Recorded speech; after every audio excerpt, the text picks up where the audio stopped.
It's 8 o'clock. Yeah. Going live.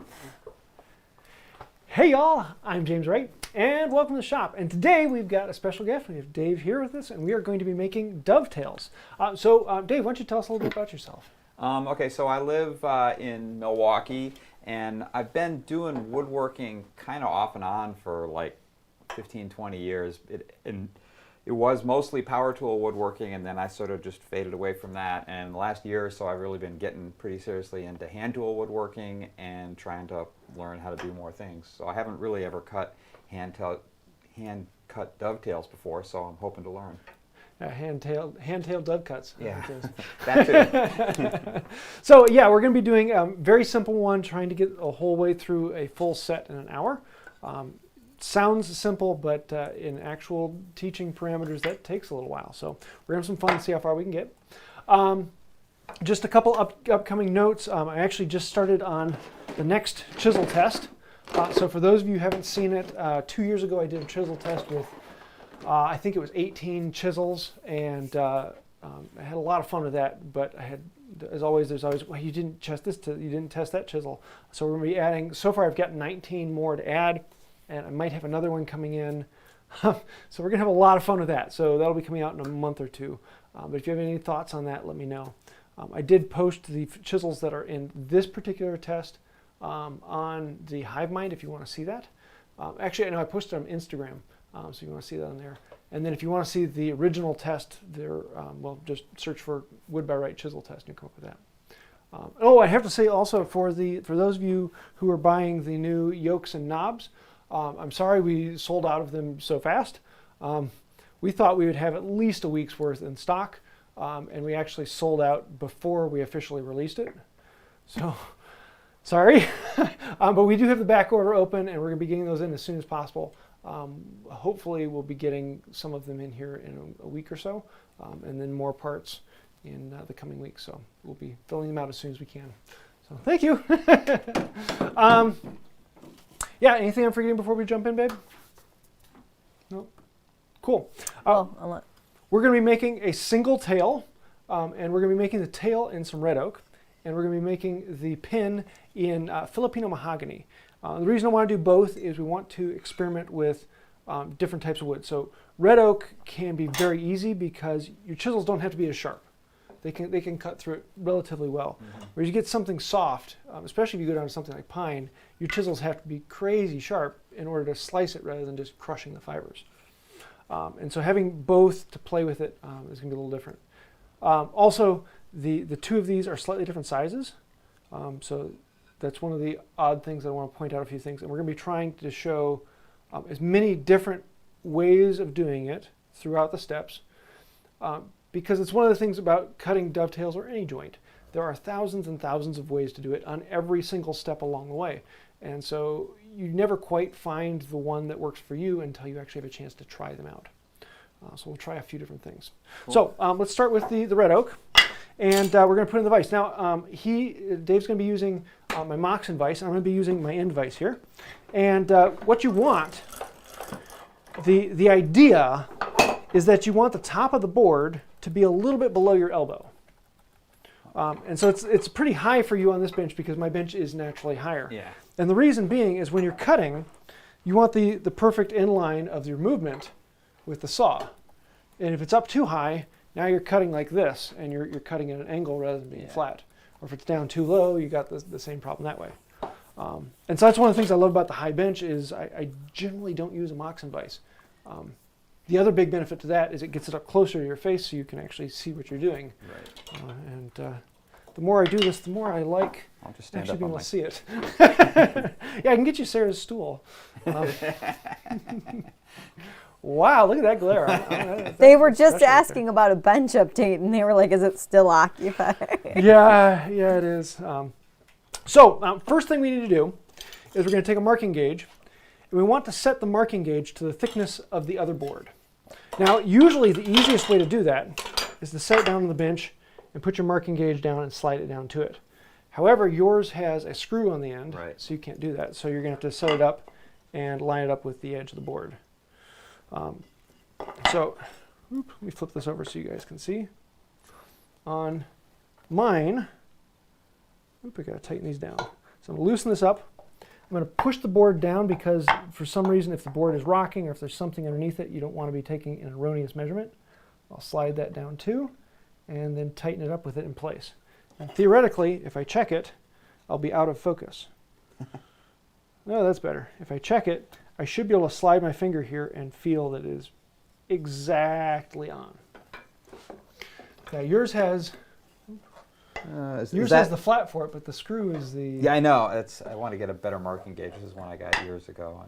Now I like a wheel gauge when I go across the end grain because it slices the fibers nicely. But I generally, when I'm going with the grain, I prefer a pin gauge. Okay. Because it doesn't follow the grain quite as much as a knife does. A knife likes to grab in and move. That's pretty good, isn't it? Cool. Perfect. Yeah, don't worry about going crazy on it. Yeah. But the more accurate your marks are, the more accurate the rest of things are, especially with the first mark because everything's built off of the first mark. And so for this one, we're actually going to go all the way around the end of the board. Because we're going to be making the tails, we're going to be cutting off the ends. So if we have an erroneous mark on there, it's not a problem. Now if you don't want to see your marks at all, you'll want to make sure you stop short of where you're going to be putting your tails. But since we don't have the tails marks on there yet, there's no reason to that. Does that make sense? It does. What you got? Uh-oh. Is it slipping? Nope, it's right on. What happened was as you were going across on the first pass, it tipped slightly. And so if it turns slightly, it starts going uphill and you got a second line going. Cool. Did you go all the way around? Yeah. You want to make sure that you hit the end here. Oh. It's not quite. Oh, I went there, but You want to make it as visible as you can. it's almost invisible. One of the questions earlier was pencils as opposed to knives, and all of my marks are done with knives. But if you're having a hard time seeing it, mark it with a knife and then come in with a fine point pencil and you can darken it up. Though I haven't yet gotten to the point where I need to do that, but someday I will. Got it? Just darkening that one, but yeah. Cool. Now, the next question is we're going to make a tail on here. So what angle do we want to make the tails? And you're going to hear all sorts of things about if it's hardwood, it needs to be like a 1:8 or 1:10. Something very, very shallow and not lent out. If it's soft, you want to make it as big as you can. And theoretically, on an engineering standpoint, yes, that makes sense. But in practicality, in real world, it doesn't matter. The actual functional difference for hundreds of years of use is not going to be significant enough for the wear and tear difference. So I'm going to tell you, make it whatever you want it to be. Some people like the look of a slender dovetail, and some people really like a splayed out dovetail, you can see. So for one of these two, we're going to do one freehand, Okay. because that's generally how I like to do it. But again, that's just more skill. And then for the other one, we'd be using a gauge to mark that out. So before we do that, we need to actually lay out where we want these tails to go. So let me set up my camera on here. So pull out the dividers. And when you're dividing out, what you're going to be measuring is the side from one edge to the far edge of your tails. So if I imagine I have one big tail sticking up here, Okay. your divider mark is going to go from the edge to the far edge of the tail. So in this case, we're going to be making one tail, and we're probably going to make it, half the total width of the board. So find something that goes out about 3/4 of the board. Now, normally, if you're doing multiple tails, you'd start out and you'd get to the far side of your first tail. You'd mark that, and the next one would come over, and it would be the far side of the other tail. And then you could come back the other way, and it would mark the far side from this, and then the far side of that one. And once you could see, do those look good, we can adjust some more and figure it out. But in this one, we're just going to make one big tail for time reasons. So we're going to come out about 3/4 inch or so. And just approximately, right? Yep, nothing particular on it. And put a good solid dimple on there, really work it down in. You want to be able to see it. And then keeping it the same point, we can start from the other side and put that in there. And what this will do for us is it makes sure that the outside pins are exactly the same. It'll make sure they match. Because with just doing one tail, the layout really isn't that important. But if you're doing multiples of them, you want them to be easily spaced, This makes easy spacing because it keeps it the same the whole way along. Just always remember you are going from the outside wall to the far side of the tail, because in your brain there's an easy assumption you're going to the close side of the tail, and then it always makes things messed up. So far side of the tail, the far side of the tail, the far side of the tail, and then reverse it and come back around the other side of the board. Okay. So now we Clear have as that. mud, Dave, isn't it? What? I've seen that look on my patients. So I'm going to grab a small square and a knife, and now I am going to change my camera angle a little bit. And now we're going to put a line across the end of the board. Make sure, let's bring it into focus. So what we're going to do is put the knife with your flat edge, or you're using an X-Acto knife. Yeah.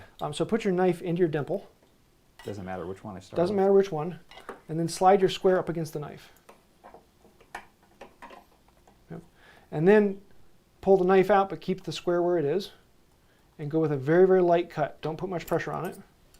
And then a little bit more pressure. And then a good heavy cut. And you should have a line you can see. Yep. Cool. Now on the other side, I can't put it over here. There's nothing to balance on. So I can either rotate around and try not to slice my wrist, or I can flip the board around, But then I'm referencing. or I can rotate around this way, and there's just really no comfortable way of doing that last one other than flipping the board around. So usually I've just gotten pretty good at going left-handed. So I put the knife into the dimple, slide the square up against it, lock the square in place, and then cut across. Light, medium, hard. Let me just darken this one down a hair more.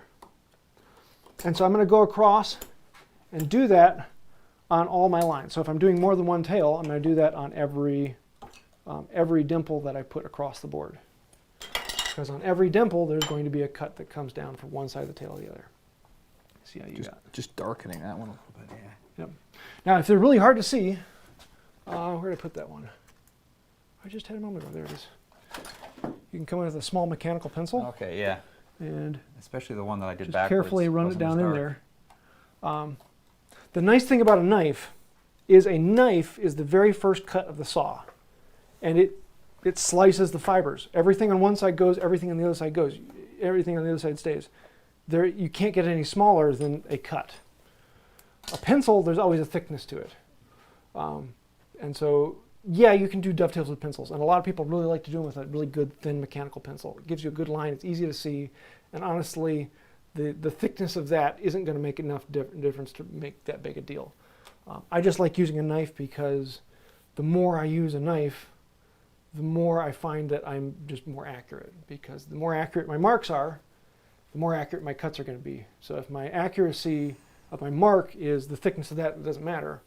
Well, I'm going to compound that with the thickness of my saw blade, and so everything you do from that point on just kind of builds on top of it. The more accurate you can get this, the more accurate everything else is going to be. So then for one side, I'm going to do a 1 to 5, Okay. and set it on here. Before I do that, I'm going to put my knife in here. I'll give you this in a moment. Yep. I'm going to put my knife right on that mark, and then slide this into place. And so just like the square, I'll let this slide up against my mark, and then I can cut down. If I really wanted to, I could flip it around and do the other side, but I'm not going to look at the other side, so I'm not even going to mark the back. Okay. So here, you want to try that, or? Oh, yeah, I'll try your knife. Okay.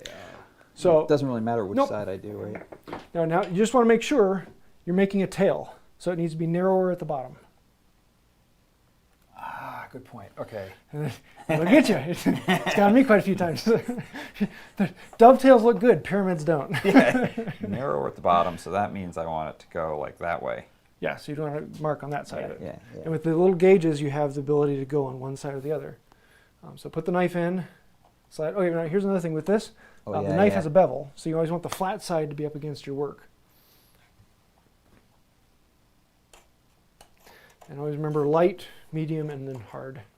Otherwise, if you go hard at the beginning, it'll want to follow the grain and go all over the place. So we're going to mark one side, and the other side we're going to do freehand. So how accurate is your handsaw work? Medium, I guess. I'm getting Okay. better. If you're not terribly accurate, you're going to want to stay away from the line, and we can chisel back to it. However, the most problems in dovetails come from the chisel work, not the saw work. So the more accurate you can be, and if you can get it right off the saw, number one, it's faster. Number two, you're just going to be more accurate because you're not having to do that other step where you can introduce more problems. So grab the saw, and I am going to see if I can bring this around to this side and show this up close. Hey, I can. This is what I wanted to show last time. So let me actually focus on my hand here. Uh-oh, my cable's pulling.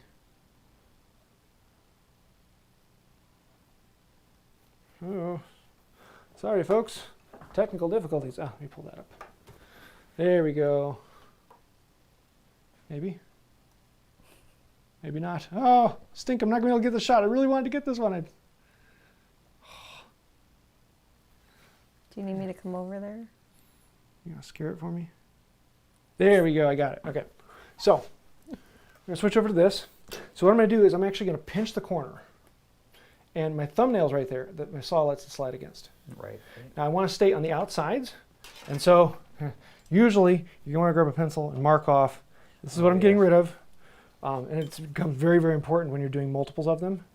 And so you're going to cut on that side. Once you do it for a while, you kind of get to the point where you don't have to do that, but it's still good to do.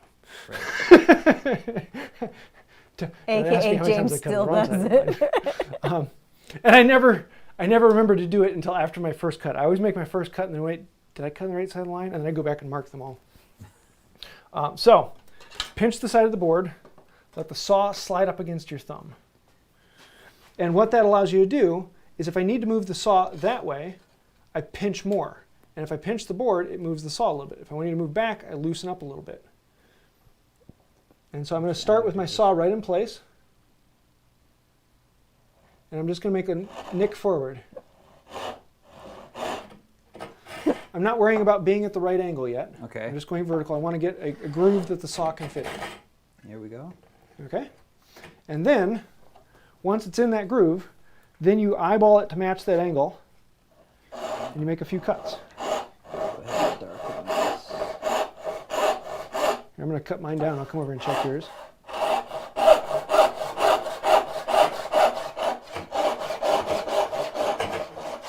And go down to the line. Now at this point, the nice thing is, if you're off the line, it doesn't matter, because we're going to make the pins match whatever the tails are. Okay, wait. At this point, you're squeezing it. Your fingers are getting tight. Okay. So you want to loosen up the grip, and you don't want to push the saw. You want to let the weight of the saw do it. Think about lighter strokes, because you have a very, very sharp saw, and it's grabbing in. Here, why don't you switch over this one. This one's actually a little dull. And a dull dovetail saw is actually not a bad thing. It doesn't grab quite as much. See how it slides a little easier? A really sharp dovetail saw, you can make a very fast cut. But until you get the skill of being able to lift it up, because you actually want to hold the saw between your index finger and the back of your palm. You want all the weight on those 2 points. And you should be able to saw it without your thumb or pointer finger touching the saw. Wait, which finger? What? Without your thumb or pointer finger touching the saw. I know, but then you pointed to your middle finger and said index. Oh, yeah. Middle finger. I was like, I'm going down to the line. Yep, go down to the line on this side. And once you touch it on this side, then check your on the back. Now, when you're first getting started, actually doing it with a hacksaw, honestly, this is a really good dovetail saw. And so I'm going to do the other half with this one. So once you get that one done, now on this one, we're going to do the exact same thing on the second side. Start your groove. And once it's started, now without a line, there's that immediate worry of, oh no, is it going to match? And it's never going to be perfect. But that's that slight human element that I like in my dovetails. So I'm just going to put it to that line, and I'm going to cut down. And it doesn't matter if it's accurate or not. Just cut down to the line. The hacksaw is a little bit fatter, so it's going to give you a little bit fatter curve, but it actually cuts a really nice clean line. It works well. Now this one's brand new, so the paint's actually chipping off.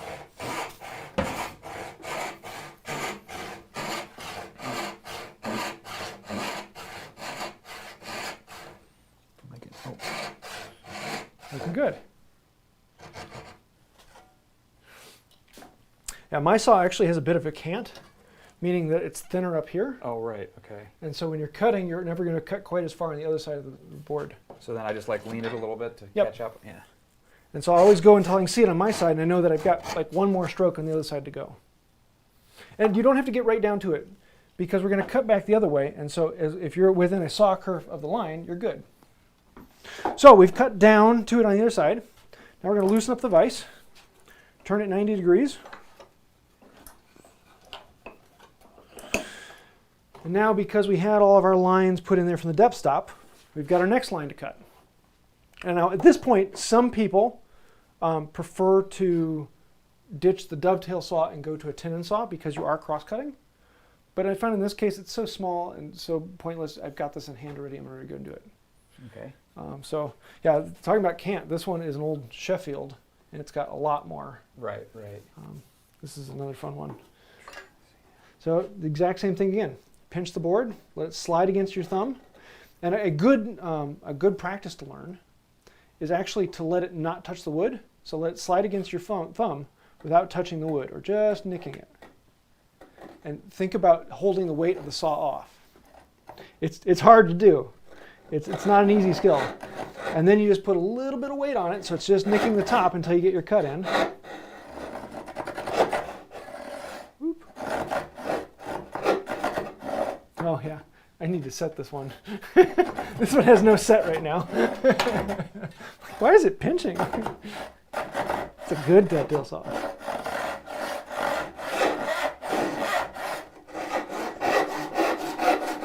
Oh, and because you have a longer cut, what you may want to do is slowly lower it and cut at an angle. Because you're going to see the line on the top and you're going to see the line on this side. But you're not going to be able to see the line on the other side. So then you could turn the board around to see the line on the other side. On mine, I'm only cutting down about 3/4 inch. And you've got about 1.5 inches there. All right, you see how you're starting to drift into the line? Mm-hmm. What you want to do is stop, because he's starting to turn into the line. Stop, back up, and so up here, about 1/2 inch above, twist the saw. So I'm pushing into this way, and use the side of the teeth to file your line back over. Okay. And correct it rather than trying to steer the saw back on. Especially with a dovetail saw, you're never going to steer it. If it starts going off, you've got to back up and correct the line. Let me finish mine up.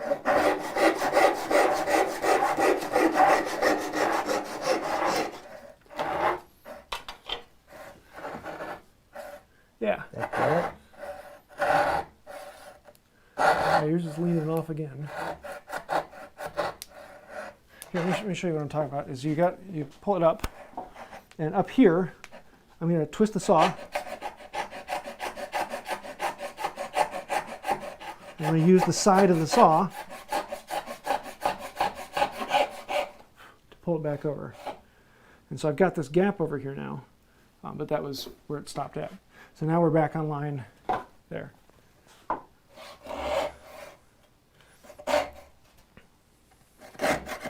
How's the line on the other side?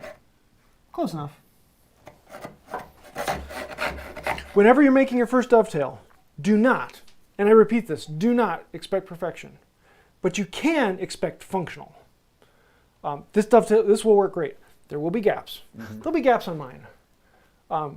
But it will work. Right. And that's one of the great things about dovetails, is you can do them your entire life and you'll still find problems just because you get closer and closer to it and you see smaller and smaller problems. So we can flip it over and then do the same thing on the other side.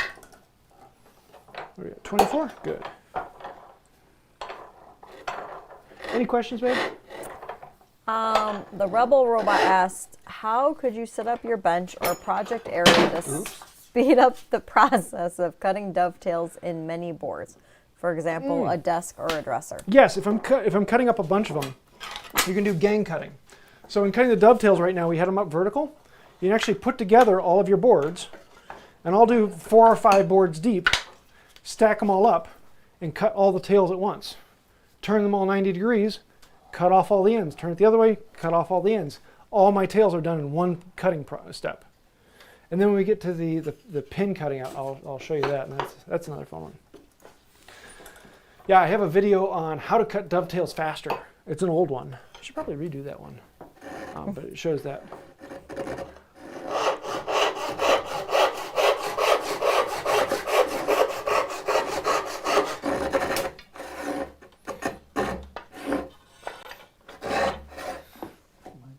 Straight? I think so.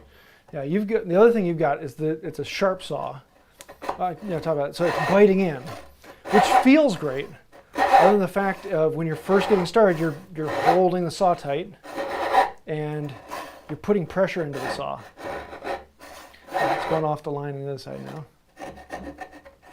Yeah, there you go.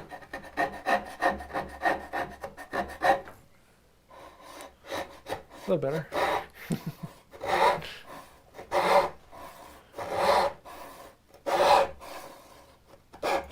Oh, I want. Now I gotta go on the other side.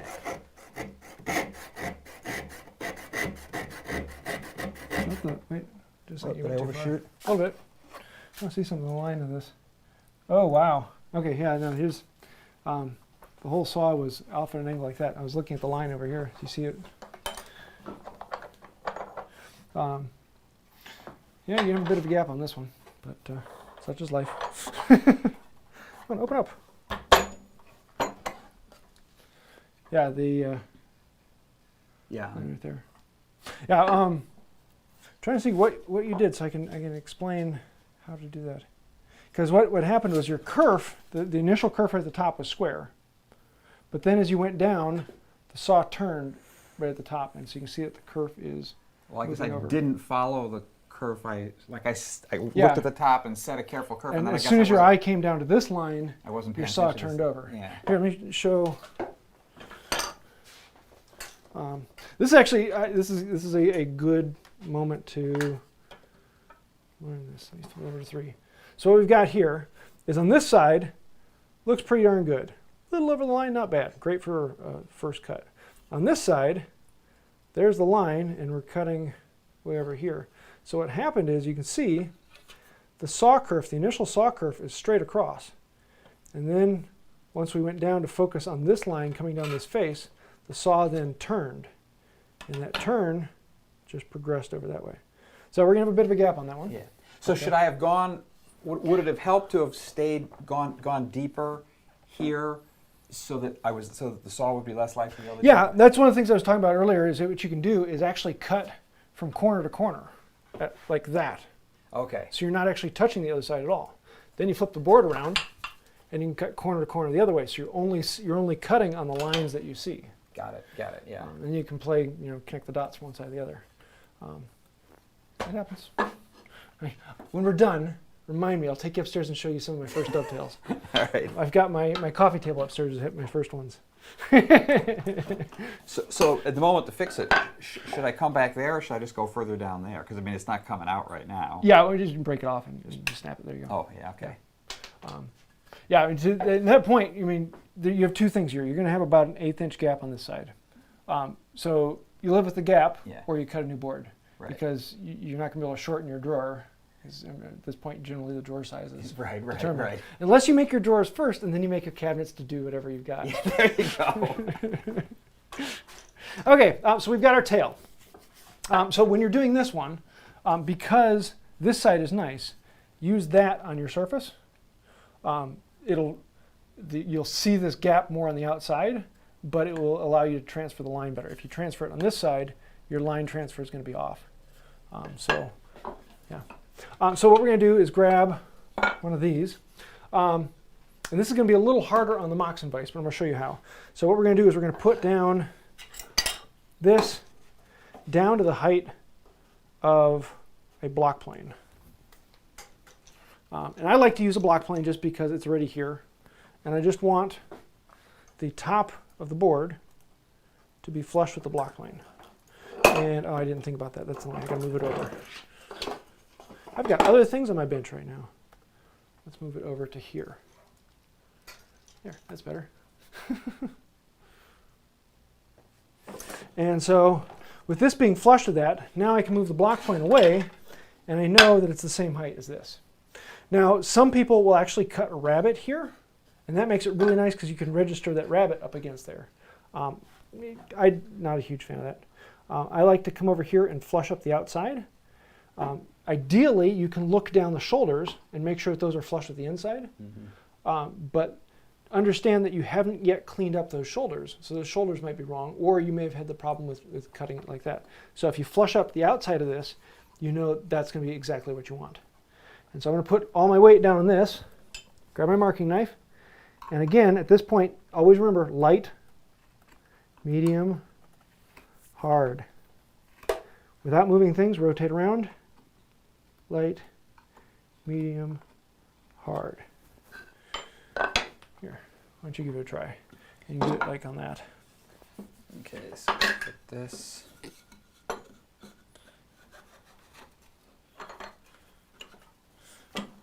Oh yeah. Yeah, Is that my leg vise is getting in the way of the. And so I should first start it here. Yep. Put that Just here. make sure it's flush up at the top, and you'll want to make sure it's flush all the way across. If it's high on one side or the other, it means the board is tipped to turning one way or the other.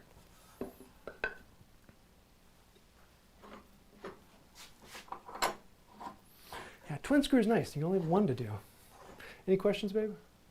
Yes. RebelRobot asked, could you set up a dovetail saw with a gradient TPI for cross-cutting, such as lower TPI in the toe to standard 16 to 20 TPI for the heel? The TPI isn't going to make as big a difference as the fleam that's in it. And a lot of dovetail saws actually have a little bit of fleam, about 10 degrees, as opposed to like the 30 degrees of regular cross-cut. And that allows you to do a fairly clean cross-cut. And when you're cutting such a thin line, you're not going to have a lot of blowout anyways. So, oh yeah, there's one thing I didn't notice. Is sometimes I'll take a chisel. Yeah. Here, why don't you slide your hand out, and I'll put it up against the side here, and I can make sure that I slide this up that way. Okay. I just felt it when I did my side. But if, yeah, I was meaning to drop those. That's one of the things I was going to talk about earlier. I forgot about that. These are different thicknesses, so they're off by about a 1/16 inch. Not a huge deal, because most of the time you're going to come around and even them all off, and they're all done. But sometimes I actually like my sidewalls to be slightly lower than my face. It just makes it easier for sliding in a piston slot. And so in that case, you always want to make sure you're flushing up the bottoms. So I would have the bottoms marked out, and if I put it on here, I put my chisel on to mark up the bottom on it. Got it. Make sure I've got the right one on here. Did I do it that way or did I do it that way? I can't tell which way I did it. Huh, go figure. All right, so Okay, there's you the need knife. knife and that end in. Yeah, the gap's actually going to make it easier to mark. You can reach in the corner there. Remember light? Oh yeah. Oops, that was not light enough apparently. Light. Got another question, babe? Oh, but I got an error for the first app. Sorry. Yes, Brandon Chennault. Hey James, I recently got the Veritas carcass crosscut saw for my next Veritas saw. Which would you recommend, dovetail or tenon saw for my rib saw? Other than depth of cut, what are the differences? I use my tenon saw far more than I use my dovetail saw. Tenon saw is far more versatile. You can always make dovetails with a carcass saw. So yeah, I'd go tenon saw. But again, I would ask, what projects are you going to be doing? If you're going to be doing a lot of tenons, get a tenon saw. If you're going to be doing a lot of dovetails, get a dovetail saw. So, good question. Okay, so we've marked out the tail. Can you see it? You can see this one? Yeah, you can see it. Cool. Next thing we need to do is we're going to take our marking gauge that we have still set up from the previous one. Right. And theoretically, if all of our boards are the same, it should be the same. In my case, it's not. So I'm actually going to readjust mine. So I want it adjusted for the thickness of the board you're going to be putting into it. Yeah. Because we're going to be putting this into the first board. So we want to make sure that line is down by the thickness of this board. And most of the time, if I'm doing regular through dovetails, they're all going to be milled at the same time. They're all the same thickness. And generally, this will work. But in this case, I'm doing two different woods that I've gotten from two different times and milled up at two different times. So we want to make sure that our thicknesses actually match it. Got that? I think, does that look good to you? Cool. All right. Perfect.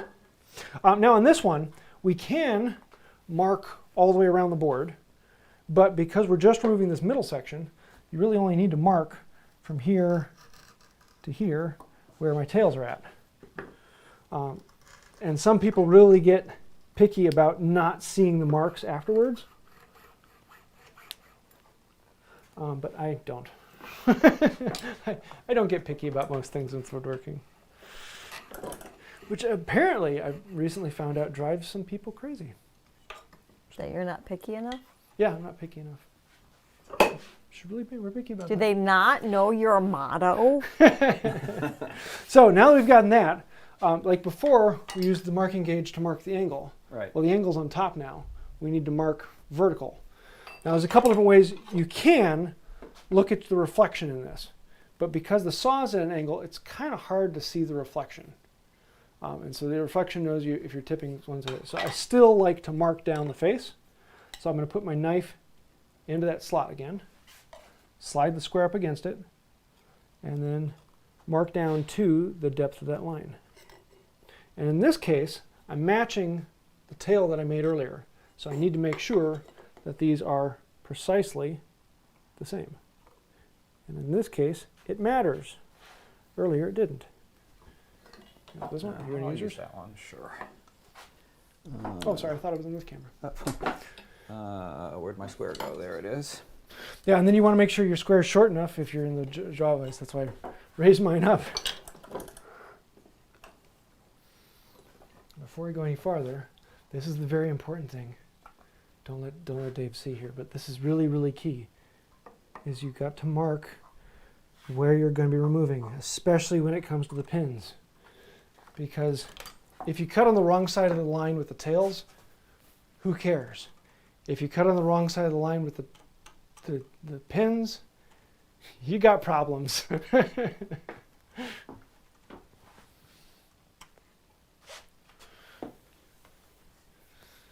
How are we doing? 37? We're good. Any questions, babe? Nope. Cool. Okay. Now we're done with that. It's going to be the exact same thing, but slightly different. Rather than going straight across, we're going to come at an angle. So I'm still going to pinch the board. I'm still going to start on the far side and just nick it. And then I'm going to bring that down across until I get a nice build in, and I just cut on the wrong side of the line. So I'm going to fix that, and I'm going to move it over because it was just the top here. So very, very carefully, here, let me get a camera in so you guys can see this. Really zoom in. There we go. So I cut on the wrong side of the line. So the saw is here, and it needs to be here. Just a hair off. And so I'm just going to very, very carefully, I'm letting it slide against my finger, using my finger as the guide. I'm going to make this just a little deeper than the other one. So there, now I'm on the right side of the line. So I caught myself. Did you mark which side? I marked which side, and I still was on the wrong side. It only helps if you look at it right. Everyone, oops, sorry, looking at the wrong camera here. Everyone's done it at one point or another where, yeah, the pins are not a mirror opposite. They're the exact same as the tails. So like that, right? Just Yeah. on the left side, or the inside of the line. Yep. There you go. Okay. Now that it's developed, Now go like this. yeah. Well, not quite that steep. Because, well, here, I'll show you on this one. Is I'll start out on the top, and all I'm doing is I'm lowering my hand as I go. And so I'm just going to follow this line down my side. And so I'm going to start out here. And as I go down, until I get to the line on this side, and from corner to corner.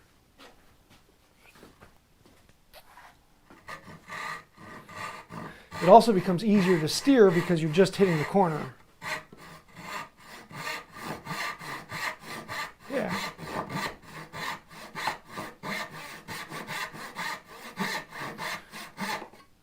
There you go. And then we can do the other one. Remember to stay on the opposite side of the line this time. Oh yeah. I should do a recording video, and just sell an audio recording of stay on the other side of the line. Nope, now this time go to the other side of the line. Make sure you know which side of the line you're on. I think it would sell like hotcakes.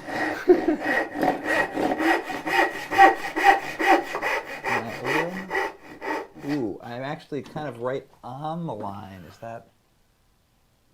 Oh, that's close enough, yeah. Okay, good. Yeah. Afraid I was too close.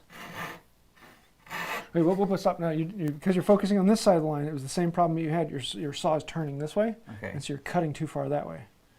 So you need to, yeah, let me show this. That would be a good explanation to it here. Is what you're doing is, when you're first starting, you're across this way. And so I'm trying to keep this tooth here still in the gap, rather than lifting it out and just hitting the corner here. Because if I hit the corner there, it's easy to turn. So I still want to keep that in, and as I go down, I'm still keeping that tooth in, guiding the saw. So you want to go down, but you don't want the other end And so going that's why out. having it on the back side here still guides the saw in place. And you're not as easy to turn out. And that's what happened with the tail.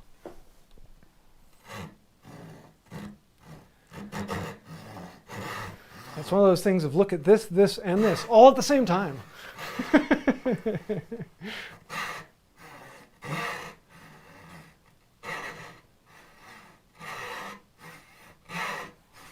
Yeah, perfect. All right. So then we can take it out, rotate it around. We get to do the same thing, except for in this case, we already have the kerf established on the top. And so this becomes really, really easy because we can start like this, except for you'll probably want to redraw your line because you haven't done the back yet.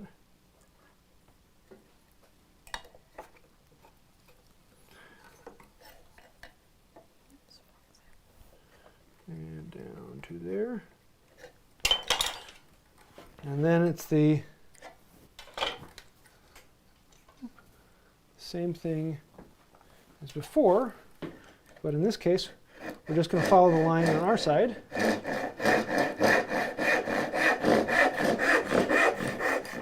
And so I'm cutting down corner to corner like this again.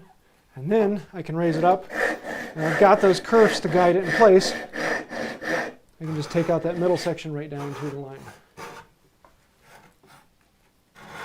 Yeah, bingo.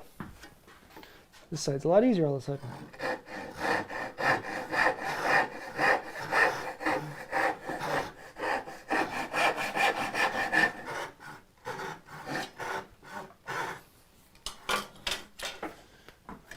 Okay.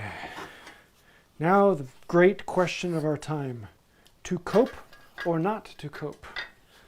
This is the great conundrum. So, there are a lot of people who say coping is faster, and then there are a lot of people who say, no, just chisel it out, that's faster. I generally prefer to chisel it out, but a lot of people like coping. So I'm going to do some of this, and I'll let you try some of this, and then we'll chisel out yours. Okay. So I'll explain. And so what you want to do is slide it down into the cut. And then right before you get to the bottom, lift it up a little ways, and you want to turn it as you cut. You don't want to turn it and then cut, otherwise you're just going to be jamming the blade. And so it's kind of one of these things of all in one motion, pull and turn. Except for I have it now in the push cut. So I'm going to push and turn.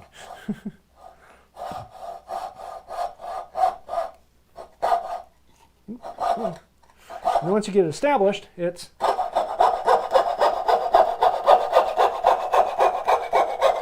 like that. So it is relatively fast, but the problem is you're still going to have to put it down and chisel that out. Right. So here, why don't you... So I try it from this side, or What's forward, that? continue your... Oh, here, I can just so you can mimic the same movements Oh, I yeah. did. Turn around. I'm gonna step over here. So put it down on the way in the gullet, and then lift it up a little bit. And then when it's up, just kind of lean it a little bit so it pinches itself in place. And you want to think about pushing and turning. And then make sure it doesn't go down too far. Yeah, just like that. If anything, stay away from the line, because you're going to have to chisel it back no matter what.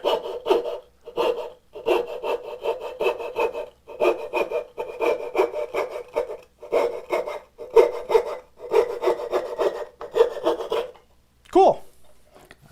It's relatively fast, relatively easy. I think the reason why I don't do it is because it's one more step. Because I'm still going to have to put this down and chisel it out. I'd rather just do it all at one time. Right. Always take the tension off. So let's take them both out. And I'm actually going to take off the Mox and vise because we're going to need some more space here. All right. I should have thought of that. And then we're going to set these on here. So let me slide this over so you guys can see what I'm talking about here. On, up. So usually what I'm going to do is I'll put this on here, and they're usually a lot longer, and I'll let them butt into this so they're not sliding back, but in this case, Right. I need to get at that. So I'm going to put this on here, give it a tap down. But what we're going to do on this one is I want to show gang cutting. So what you can do is you can stack them all up, and you can chisel, chisel, chisel, chisel, chisel, chisel, chisel, chisel, and it makes it easy because they're all in one place and you don't have to reset things. So in this case, we just have the two. And the other thing you can do is that I've got this one here. Well, this I know is a good square surface. So if I set my chisel in here, and I slide this up against it, now I have a chisel guide, which makes it really easy except for the last one. And so sometimes if you really like the chisel guide, then you just grab a scrap piece, put it on here, and put it in that like. So I should have. Can you do me a favor? What's that? Can you refocus the camera just a smidge, please? Sure. You do this. Is that better? Yes. Thank you. Cool. So we're going to set this on here. And I've got a chisel guide for that one. And then I'm going to start with the top one. So chisel guide for that one. Chisel guide for that one. And then I need my big mallet. Yeah, this one. It's very important, whatever you do, drop all your mallets on the floor. Oh, I haven't cleaned this one out yet. It's going to take a moment more. Make sure it's all in line. Okay, good. So now that that's in place, this becomes a lot easier. So why don't you come around over here. I'm actually going to put this camera in the way of all of you, and I'm going to set it up over here. So what we're going to do is, with this one, like we normally do, I will do this side, and then I'll flip them over and let you do the other side. Okay. So you don't want to put it right into the line. You want to move away a 1/16 inch or an 1/8 inch or something like that. I'm going to come away about a 1/16 of an inch. I'm just going to go tap, tap. Nice thing about this Peruvian, and this Filipino mahogany is it cuts really easily. And so on this one down here, I would have already done this. So I can either come in like this and blow it out, or what I prefer to do is just keep it in a bevel and pare back to that line. Pop out those chips. On that same line I just created, go in there. And leaving this here makes it so I can flip this over and that still rests. It still protects the piece. Oh, okay. So it doesn't break off easily. I'll chisel down a little ways.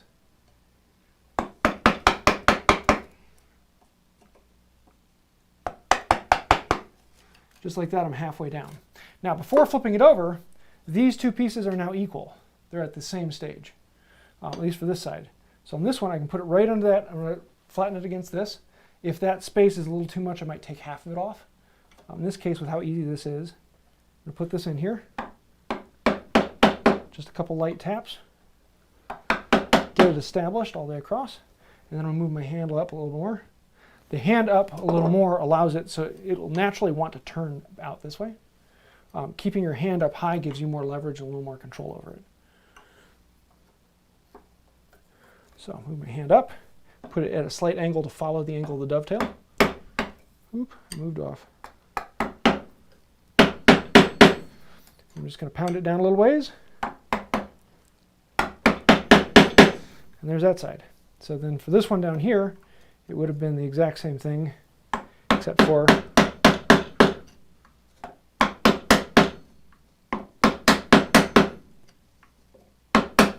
because that one's a little wider. Just going to work my way across a little bit by little bit. Take off a little bit here. I'm going to come down about halfway. There. And so now we can flip it over and do the other side. I'm not going all the way down through it because the important thing is not this inside face. This inside face here is worthless. It has almost no glue strength. It's never going to be seen. That side there, if it looks good, great. If it doesn't, same thing. The important thing is this very, very edge. That very edge is what everyone's going to see. So if I chisel all the way down, I have no control about where that edge is. So you want to If I flip it over, my first cut is going to hit that line dead on. So let's pop these off. I'll let you line these ones up. So you can flip them over and check them out. Any questions, Dave? Nope. Here. Just make sure when you do that, Oh, yeah. clean off all the chips on the bench because you'll get all these dimple marks in your bottom piece.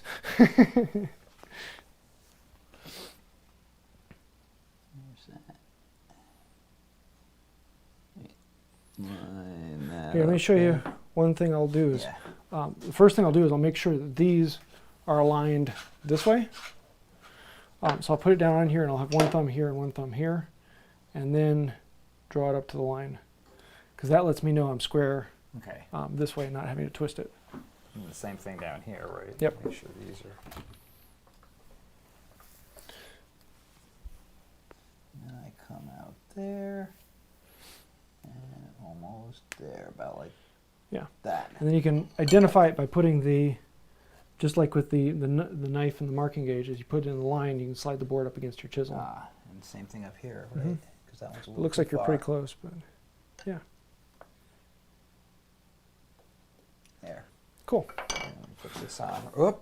Yeah, there you go. Here, I'll help you. Got it. Oh, Okay. not here. Is it ready? Just bumped it again. There you go. Here, use this one. Oh. That one's got some weight to it. Okay. There you go. Here. All right. You can swing around the end to be a little more comfortable. And so I should come like a 16th or an 1/8 away from the line first, Yep. right? And just start on one end and work my way across? Yep. And you were using the mallet here, right? Yep. Now your chisel Oh. is angled back this way. You want to keep it vertical or a little bit, leaning back that way because you always want to chisel away from it rather than back towards it. Right, okay. There you go. Might want to move the next one a little farther away from it. Because as it's a wedge, it will want to move in both directions. There you go. Oops. Nice. I just hit the camera, I guess. Oh, I hit the camera all the time.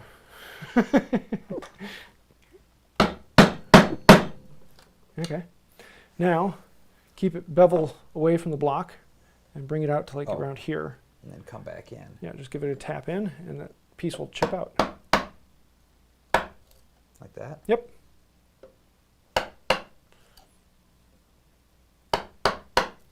Cool. Remove that piece and then go down again. Go right back into that first line you created. Oh, back over here. Yep. Now you want it like right here. There you go. Oh, okay. Because you want to take that line down a little farther. And all the way across, right? Yep. At this point it's pretty easy because you have that registered mark. You can just set it in the line And there. then, And then pair it out again. Stop, cut, pair out. oh, sorry. There you go. You need Oh, to take that one behave down a now, little deeper. James. Your mother's watching. I need what? You have to behave now. Oh, I'll stop talking about her. Now here's the dangerous part. And the one problem with gang cutting is on our next cut down, there's a very good chance we're going to break through. And if you break through too hard, you're going to blow right into that piece. And so usually I try and make the insides of the drawers up on the end. So rather than having the marks on the outside where everyone can see it, they're on the inside of the drawer. So on this one, give it a good whack, but try not to hit it too hard to go into the bottom. Again, or is that... Give it one more. There you go. You can hear the difference. One was more of a thud. Thud means it's jamming down in there. It's as far as it's going to go. Whereas it has a bit of ring, you can probably hit it one more time. It's still moving. Ooh! Yep, there, it broke out. Did I go too far, though? I don't No, know. that's what it needs. So no, what you've done is you've broken out to, here, you grab a knife here and pull this piece out. out, out. So you've got the crud down in here. We'll get that in a minute. So you still got this piece. Now you've cut down a good ways, so it's probably better to come back and pare out to that. Okay. But remember that whole piece is weak, and so yeah, it's probably just going to break. Off. In which case, then not a problem. So now you're right down to the same place, so you can set it on the line and then use this as your chisel guide. Give it one light tap. Right, now at this point, you're going to want to turn the chisel to follow that line. So like right there. But keep it flat up against this. There you go. I have a couple of questions. Always make sure you're referencing against this surface. There you go. What's that, babe? I have a couple questions when you have a moment. Okay. Just saying here. Now, one of the things when you're just pushing with your hands, it feels really good to do that, but the problem is you're always going to blow out past and damage the work underneath. A mallet is actually the more delicate of the two. And so just with the pressure on the surface here, I can pare it off like that. See that difference there? So if I'm doing this, I can do it freehand, but I have to be very careful. Yeah. Same thing with carving. So in this case, that one's good. So why don't you do the bottom one then? And that one, not a problem. The bench is underneath it. Right. Yeah. Oh, that was, all right, I should have done this first. Usually you want to clean out the bottom ones first because you would still have that block there to pare on. So right now you don't have a paring guide here in that middle section. What question you got, babe? Aaron Fenn wants to know, will the new adjusters fit in Fulton or Craftsman planes? I have tried one on a Craftsman. However, as Craftsman have changed throughout the years, I can't say yes on all of them. I haven't tried any Fulton. But here, if you have one in your inventory, and you have a Stanley, take the stud out of the Stanley and see if it threads into the Fulton or the Craftsman. If it fits into that, then it will work with you. Because really that's the important thing is that the stud threads match into the body. 57? Okay, we're doing good. Perfect.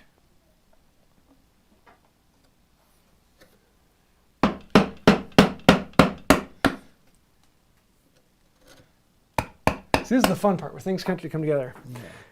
And then this really fun part suddenly turns into the disastrous part when you put it together. There's always the expectation of perfection. It's coming together, it's looking so good, and then you get, it's like, oh, it's not quite as good as I want. And the better you get at it, the more imperfections you see. That's what I was going to say. Being essentially my first dovetail, it's like I don't really expect perfection yet anyway. So, there is no such thing as a dovetail that makes the maker happy, because you get better at it. Your dovetails actually do get better, but you start to see smaller and smaller problems. Let me just do a little cleanup on this. So on this one, I'm actually going to just make sure I'm referencing on the face here. Okay, good. Am I just off on my eye? Oh, there it is. The chisel is really dull, actually. Yeah, it is a bit on the dull side. All right, we'll clean this up a little bit. So it's a little ways away from the line still. So here, I'll let you use this one. Okay. You have that one and that one. So now we get the fun of putting it together. So I like to put the pins in the vise. Just makes it easier to get the tail down. And theoretically, it should slide down in. But on mine, helps if you don't put it in backwards. Not quite going to do it. So what I like to do is grab a file, and I'm actually going to work mine. Needs to be a little more space this way.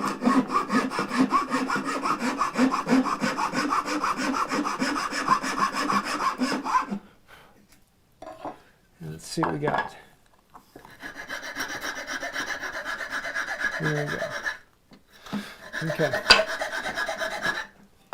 Before doing anything on the bottom, you want to grab a square, and when you set it in there, what you'll be able to see is if it's touching on this side and touching on this side. You'll see gaps in the middle, that's not a problem. But you want it to be touching on both sides when it touches it. If you see anything in the middle lifting up, that's where you gotta clean it out. Actually, before I should get this fitting first, right? No, Okay. clean out the bottom. I'll clean out the bottom first. Okay. Yeah, I filed out the side because I knew that I was gonna have an issue there. There's a pile of junk. So I've got a bit of a lump in the middle of mine, where the square was touching in the middle. Yeah, I guess I have a little bit of that too. Yeah, you got a lump in So there too. Yeah. a lot of people So- want What's to that? know what dovetail angle you recommend for softwoods and hardwood. I talked about that a little earlier. It doesn't matter. You will hear that you need to use a wider angled dovetail on softwoods and a narrow angled dovetail on hardwoods. And that is good theoretical information. Yes, it will make a functional difference in the minute numbers. But in all practicality and all reality, it doesn't make a difference in functionality. So don't worry about that. But generally, the rule of thumb is like the 1 to 5 you use on softwood and the 1 to 8 you use on hardwood, or some derivation along those lines. So let me see what we got here.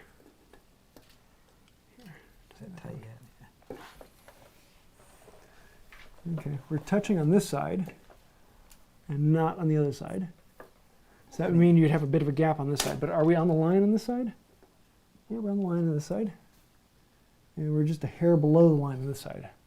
So because we're on the line on this side and off, that means we would have a gap over here. Right. If you don't want to get rid of that gap and you're willing to shave a hair down, you can grab a fine file like this, and you can come in and just file the bottom. I'm going to angle it up, Okay. so I'm not touching the back side over here. Just hitting this edge. And just that little bit of movement, I dropped this edge down just a little more to be pretty close to square. Yeah, that's about where I'd want it to be. Okay. So we know the bottom is good and square.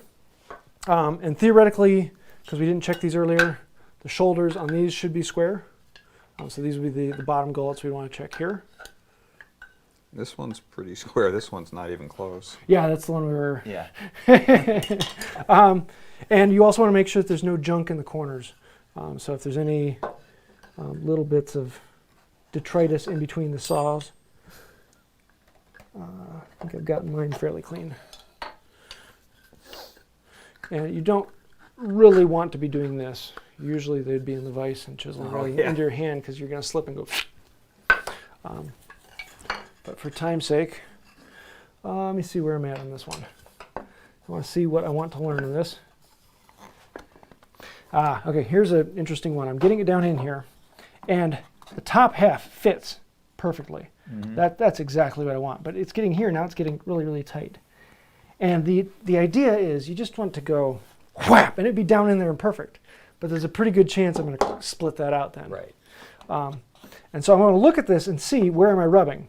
So what I can do, I can tap it in with my hand and wiggle it around, and then see where's the bruising on here. And on this one, I'm seeing this bruising right here. Do you see that? Mm-hmm. It's a slightly dark area. And I'm seeing even more on this. I'm seeing a really tight line over here on this where I'm bruising right there.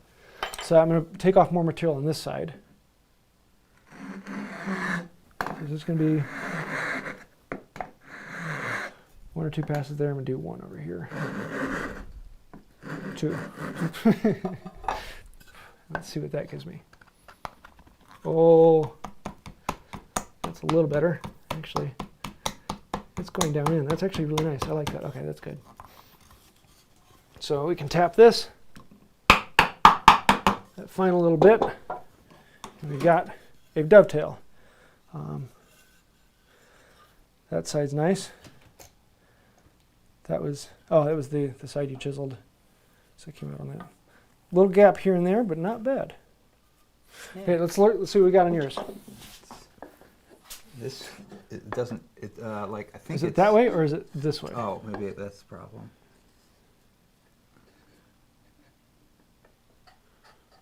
Okay, well here's what, I'm going to grab my calipers here. And what we've got is I want to measure the bottom of this because it's hard to see. Things are running into it. So I've got a mark on there. So I know the bottom of my tails is that much. I bring this over into here and we got about an 1/8 inch more. So that means this hole is an 1/8 inch smaller than this. So when you transfer the marks, it probably slid one way, the other side to side. And it slid the right way, so we can take off more material. Yeah, if it's But yeah. that is one of the big problems with doing the dovetail transfer method.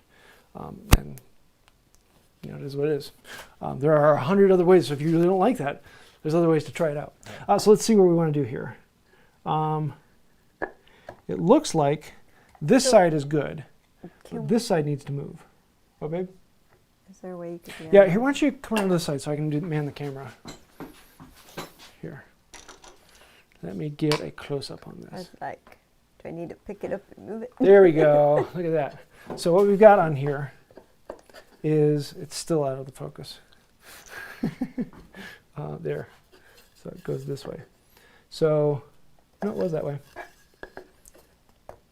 That one goes on there, but the line would have been here, but it actually should be there. Is that the right one? Yeah. So here, give me a marking knife. I'm going to just mark this right now. So I'm going to very carefully, so normally I would set it back up with the block plane, but I'm just going to hold it in place and mark that. So we need to take off that much material. So, number one, we could get a file and slowly work it back. Or, if you're really good with a saw, you might be able to make that thickness happen. That's a really hard cut to make. Yeah. So I'm just going to do this one and see what we can do here.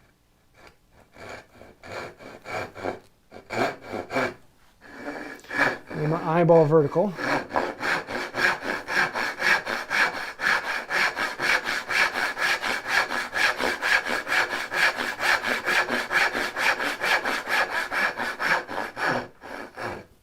Okay, down to depth. So now we need to remove that piece and grab a chisel.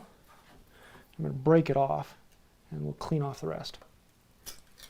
Because all those little fibers down in there are always going to be failing off the right way. And I don't want to blow off the other side, otherwise I'll break off the fibers over there. Ah, so you come from both sides. Yeah. So take off a little bit, take off a little more, and down to depth there. And now I'm going to chisel towards myself.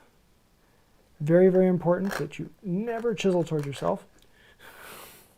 Except for I'm when going the to camera create a away. warning thing I can throw up every Yes. time you do it. So there's that extra space. Let's see how square that is. Yeah, I went down a little too far.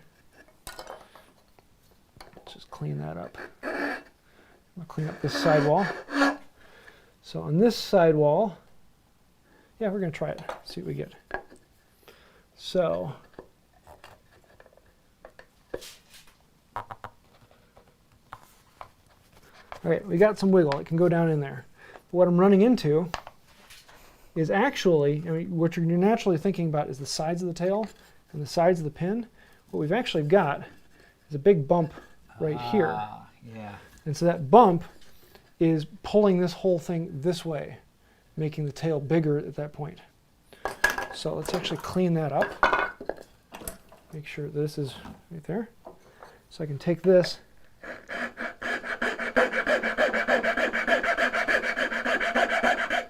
and clean out that bump. This one also has a corner on here that makes it easy to get into the dovetail. So that's taken out a little better. Try this one more time. And there we go.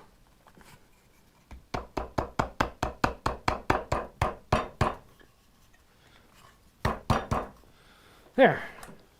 Pretty good. So a lot of it is just that final finish of, and I can explain it 100 different ways and show 100 different things on there, but it's one of those things that you'll never run into them all, and every dovetail you do will be slightly different, and you're always going to see different things. So the goal is you put it together a little ways, you see where the bruising is, and you use a fine instrument to just remove the bruising. Don't remove anything else. And if you don't see bruising, don't touch it. Because your brain's going to say, I need to work on the tail, I need to work on the pin, and it might be that the shoulder of the tail is the problem like we had there. Right. So you're always looking for what's running into what. Now, I mean the gaps on the inside, that's nice. Yeah. And honestly, I mean, it may not look fantastic, but that's a very, very good functional dovetail. Mm-hmm. That will make a good drawer that would last decades. And if you really don't like it, the easy way to fix it is you get some of this with the end grain, some of the pieces you chipped off, and you jam them down in there, because with the end grain side, you can always make the end grain match the end grain. You're not trying to match wood grain. Right, makes sense. Some CA glue and plane it off. And the other interesting thing with dovetails is that they always look bad when they're dry. But when you glue them together and then you plane them down, it's like, oh wow, that just doesn't look quite as bad. Mm-hmm. And so don't look at a dovetail and say, ooh, that doesn't look good when it's dry. Just understand that, clean it up before you make a decision. Yeah. Cool. Well, thanks. Yeah, that's not bad at all for a first attempt. Yeah. I'll go upstairs. I'll show you my first class. Any last minute questions? Yes. All right, let's hit a few of those. We're a little over time, and I wasn't sure if we could get a full dovetail in this. Sorry, I had to rush a bit there. Okay, well, I have one main question that everyone wants to know. Okay. It's totally off topic. How do you remove japanning without a sandblaster? You can use a paint remover. The problem is it takes like 6 to 12 coats. You put it on, you scrape off some with a wire brush, you put more on, you let it soak in for a while. You scrape that off with a wire brush, you put more on, you let it soak for a while. You scrape that off with a wire brush, and it will take 6 to 12 to get all the way down through it, but it can get down through it. It just takes forever. You can also use turpentine. It'll take a little bit longer. If you really want to, you can just soak the whole thing in turpentine and scrub it and scrub it and scrub it, and more turpentine and scrub it and scrub it and scrub it, because turpentine is what the asphaltum is suspended in. But yeah, it takes a while. What else? No, that's it. That's it. Cool. You have any last minute questions, thoughts? I'm good. Yeah. Cool. Thank you. This was. Well, this is a lot of fun. I'm Yeah. glad we could actually fit it in. I wasn't sure if we could do a full one at the one-on-one. So next week we are going to be having Matt Cremona on live, and we're doing a talk with him. And then the week after that, we're going to be doing another one-on-one with card scrapers. How do you sharpen a card scraper? So that should be a fun one. That's one of those skills that there are 1,000 ways to do it, but only one of those ways will work for you. And until you find that way, it's annoying. But we'll have fun with that. You need to take a picture of your first dovetail and post it everywhere, because they want to see it too. Cool. I think that'll do it. So until next time, have a wonderful day. Bye. Bye. Cool.